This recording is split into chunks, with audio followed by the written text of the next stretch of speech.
Santé et sécurité, le podcast. Ambulancier, chapitre 21, ASSU, pompiers et SAMU. Alors, clairement, je ne sais pas pourquoi à ce moment-là. Je ne sais pas pourquoi ça n'a pas été fait avant ou pourquoi ça n'a pas été fait plus tard. Ça, je ne sais pas. Je sais pas du tout pourquoi à ce moment-là le SAMU a décidé enfin, le ministère de la Santé a décidé d'intégrer les ambulanciers à l'aide médicale urgente. Ce que ça a changé pour les ambulanciers, c'est qu'on passe d'une profession qui, dans l'immense majorité, réalise du transport programmé, avec évidemment toujours quelques urgences, ce qu'on appelle les urgences médecins, donc médecins traitants, SOS médecins, ce type de mission-là,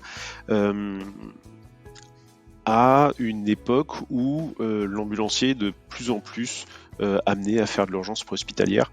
Ça continue encore aujourd'hui avec cet arrêté là tout récent de 2022 qui donne la possibilité aux ambulanciers d'effectuer des gestes qui avant étaient réservés aux infirmiers par exemple.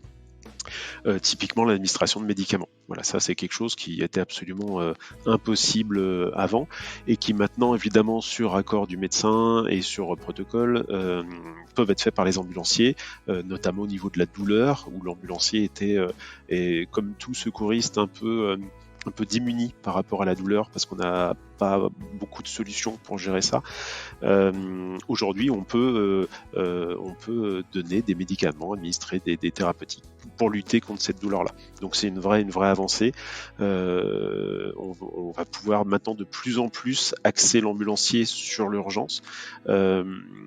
Avec l'administration d'hormones pour hyperglycémiantes pour des personnes qui font des malaises hypoglycémiques.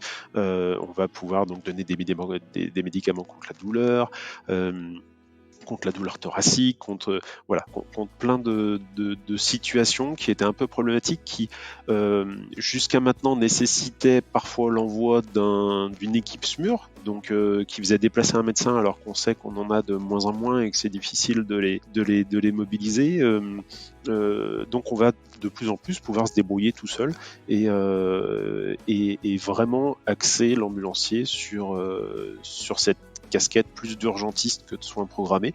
Tous les ambulanciers ne le souhaitent pas forcément. On a des ambulanciers qui sont pas forcément intéressés par l'urgence, qui souhaitent plus être sur le contact humain, sur le long terme, avec des patients qu'on retrouve. Je pense notamment aux personnes dialysées, qu'on suit pendant des mois, voire des années, et à qui forcément on s'attache un petit peu.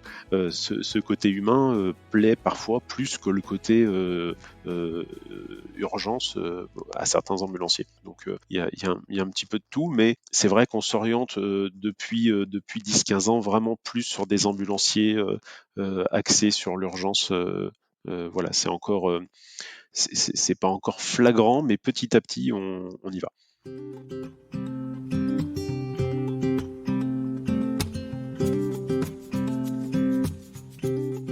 Et c'est ça qui est terrible, c'est que on n'est que deux.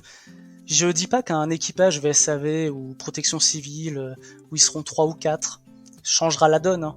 Mais il faut vraiment se rendre compte que dans une ambulance de secours et de soins d'urgence, on n'est que deux. Parfois, ça peut être 2 femmes, ça peut être 2 hommes de petits gabarits. Parfois, on ne sait pas où on va. C'est en mode, le SAMU, vous y allez, vous nous tenez au courant. Ouais, c'est gentil, hein. Le dernier collègue qui est parti en intervention pour voir un peu ce qu'il en était, il s'est fait poignarder, hein. Il est mort. Alors je mets pas en cause le SAMU, hein, parce qu'au téléphone on peut pas savoir, mais le problème des sociétés privées en intervention SAMU, c'est que nous, à part faire le 15, dire on est en train de se faire pourrir, on n'a pas trop de solutions de repli. C'est vraiment, parfois on est envoyé au casse-pipe sans moyen en fait de se protéger, hein, et je parle même pas de primes de risque ou des choses comme ça, où là les patrons, si on commence à rentrer dans ce débat, ils vont faire un infarct, les pauvres, hein. Mais oui, à même titre que les pompiers, je pense qu'en ASSU, en garde préfectorale, on risque nos vies autant que les VLM du SAMU, enfin des SMUR pardon, et que les pompiers, hein, parce qu'au final on fait le même taf.